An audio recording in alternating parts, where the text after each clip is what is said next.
नमस्कार, मैं हूं अनुभव और आप देख रहे हैं हिंद लाइव। आखिरकार इलेक्शन कमीशन की भी आंखें खुल गई। आखिरकार इलेक्शन कमीशन भी एक्शन मोड में आ ही गया। टीएमसी के कार्यकर्ताओं और नेताओं की शिकायतों और आरोपों के मद्देनजर इलेक्शन कमीशन ने एक बड़ी कार्रवाई की है भारतीय जनता पार्टी के नेताओं के ऊपर। भारतीय जनता पार्टी के कद्दावर नेताओं पर इलेक्शन कमीशन ने बैन लगाया है। इलेक्शन कमीशन ने नोटिस जारी किया है कद्दावर नेताओं के ऊपर भारतीय जनता पार्टी के।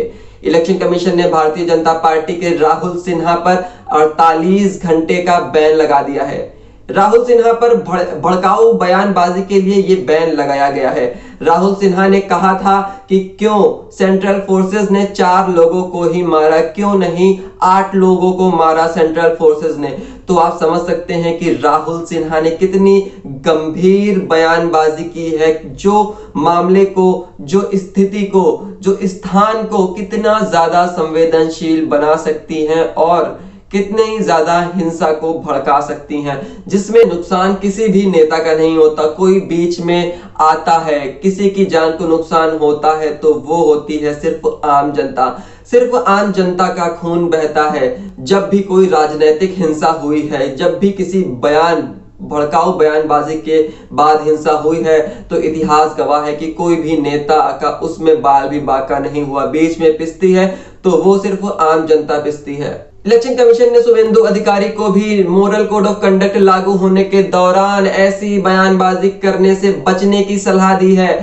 29 मार्च को शुभेंदु अधिकारी ने कोई भाषण दिया था, जिसके बाद इलेक्शन कमीशन ने उनसे जवाब मांगा था। उसके बाद 9 अप्रैल को जब शुभेंदु अधिकारी ने जवाब दिया, उसके बाद इलेक्शन कमीशन ने कहा कि उनको मॉरल कोड ऑफ कंडक्ट लागू होने के बाद ऐसी बयानबाजी से बचना चाहिए। इसके साथ ही भाजपा के पश्चिम बंगाल के चीफ दिलीप घोष को भी नोटिस थमाया गया है। दिलीप घोष को नोटिस थमाते हुए कहा गया है कि उनको ऐसी बयानबाजी से बचना चाहिए। ऐसी बयानबाजी काफी ज्यादा हानिकारक हो सकती है। दिलीप घोष ने कहा था कि जो शीतलकुची में हुआ है उसकी पुनरावृत्ति हो सकती है, यानी कि जो कुछ भी शीतलकुची में हुआ है वो घटनाएं दोबारा भी हो सकती हैं, ऐसा कहा था दिलीप घोष ने, जिसके ऊपर इलेक्शन कमीशन ने कार्रवाई करते हुए उनको नोटिस थमाई है।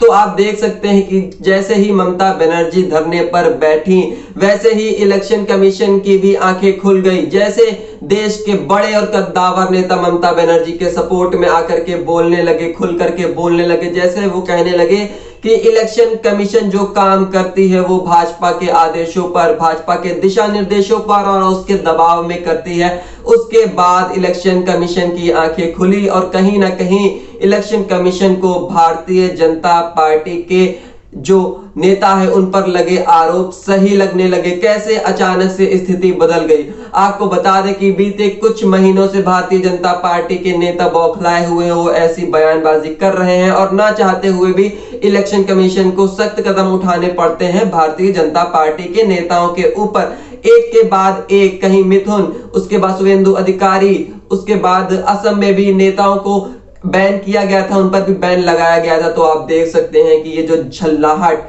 ये जो बौखलाहट है आने वाले चुनाव नतीजों की, वो भारतीय जनता पार्टी के नेताओं के सिर चढ़कर बोल रही है। कैसे वो बौखलाए हुए हैं, डरे हुए हैं आने वाले चुनावों के नतीजों के कारण। आपको जनसत्ता की एक रिपोर्ट पढ़ाते हैं। जनसत्ता लिखता है कि कूच बिहार कांड, खफा सीएम धरने पर, बीजेपी नेता राहुल सिन्हा पर 48 घंटों का बैन, दिलीप घोष को इलेक्शन कमीशन का नोटिस। कूच बिहार मामले में बंगाल की राजनीति गर्मा गई है। एक तरफ सीएम ममता बनर्जी धरने पर जा बैठी हैं, तो दूसरी तरफ चुनाव आयोग ने विवादित बयान पर बीजेपी नेता राहुल सिन्हा पर 48 घंटे का बैन लगा दिया है। इसी मामले में बंगाल बीजेपी चीफ दिलीप घोष को भी नोटिस दिया गया है। आयोग ने भाजपा नेता शुभेंदु अधिकारी को उनके 29 मार्च को दिए गए भाषण के लिए चेतावनी दी है। उन्हें सलाह दी गई है कि सार्वजनिक रूप से इस तरह के बयान देने से बचें। दिलीप घोष, शुभेंदु अधिकारी और राहुल के खिलाफ टीएमसी नेताओं ने आयोग से शिकायत की थी। आपको बता दें कि डेरेक ओब्रायन जैसे कद्दावर नेताओं ने, टीएमसी के नेताओं ने इलेक्शन कमीशन से शिकायत की थी। उन्होंने शिकायत की थी कि कैसे भाजपा के नेता ये भड़काऊ बयानबाजी दे रहे हैं, कैसे ये भाजपा के नेता ईवीएम में घोटाले कर रहे हैं, कैसे प्राइवेट गाड़ियों में, भाजपा नेता के प्रत्याशी की प्राइवेट गाड़ियों में ईवीएम का ट्रांसपोर्टेशन हो रहा है। इसके बाद टीएमसी के नेताओं के आरोपों के बाद, शिकायतों के बाद इलेक्शन कमीशन ने आखिरकार ये कार्रवाई की है। आयोग ने जांच में पाया कि राहुल का बयान पूरी तरह से आपत्तिजनक और भड़काऊ है। इसमें सेंट्रल फोर्सेस को उकसाने की कोशिश की गई है। इसके बाद आयोग ने बीजेपी नेता पर एक्शन लिया। निर्वाचन आयोग ने दिलीप घोष के उस कथित बयान पर उन्हें नोटिस जारी किया, जिनमें उन्होंने कहा था कि कई स्थानों पर शीतल कूची जैसी घटना की पुनरावृत्ति हो सकती है। वहीं जी न्यूज लिखता है कि ममता बनर्जी के बाद बीजेपी नेता राहुल सिन्हा पर चला चुनाव आयोग का चाबुक, प्रचार पर 48 घंटे का बैन। तो आप देख सकते हैं मामला काफी गंभीर है कि इलेक्शन कमीशन को भी इसमें हस्तक्षेप करना पड़ा।